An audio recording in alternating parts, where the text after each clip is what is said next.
The longer Paul waited in Athens for Silas and Timothy, the angrier he got. All those idols. The city was a junkyard of idols. He discussed it with the Jews and other like-minded people at their meeting place, and every day he went out on the streets and talked with anyone who happened along. He got to know some of the Epicurean and Stoic intellectuals pretty well through these conversations. Some of them dismissed him with sarcasm. What a moron! But others, listening to him go on about Jesus and the resurrection, were intrigued. Well, that's a new slant on the gods. Tell us more. These people got together and asked him to make a public presentation over at the Areopagus, where things were a little quieter. They said, "This is a new one on us. We've never heard anything quite like it. Where did you come up with this anyway? Explain it so we can understand." Now, downtown Athens was a great place for gossip.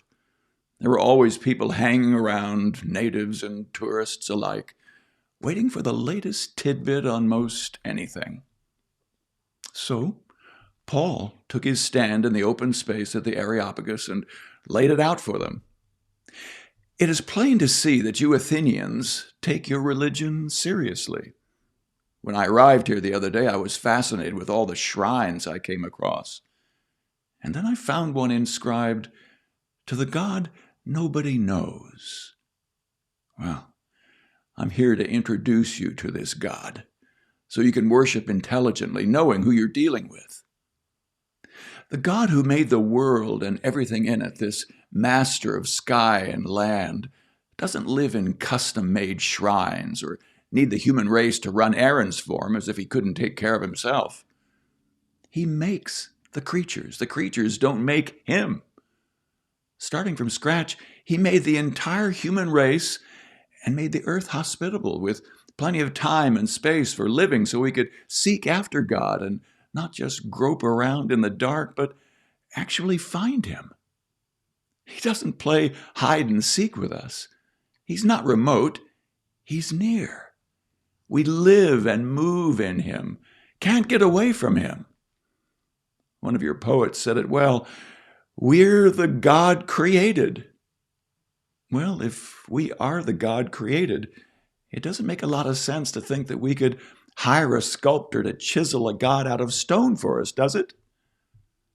God overlooks it as long as you don't know any better, but that time is past.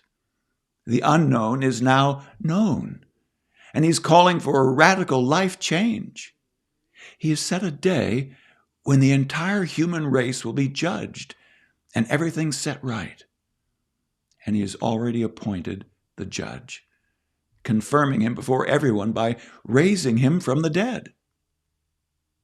Now, at the phrase, raising him from the dead, the listeners split. Some laughed at him and walked off making jokes. Others said, "All right, well, let's do this again. We want to hear more." But that was it for the day, and Paul left. There were still others, it turned out, who were convinced then and there and stuck with Paul, among them Dionysius the Areopagite and a woman named Damaris.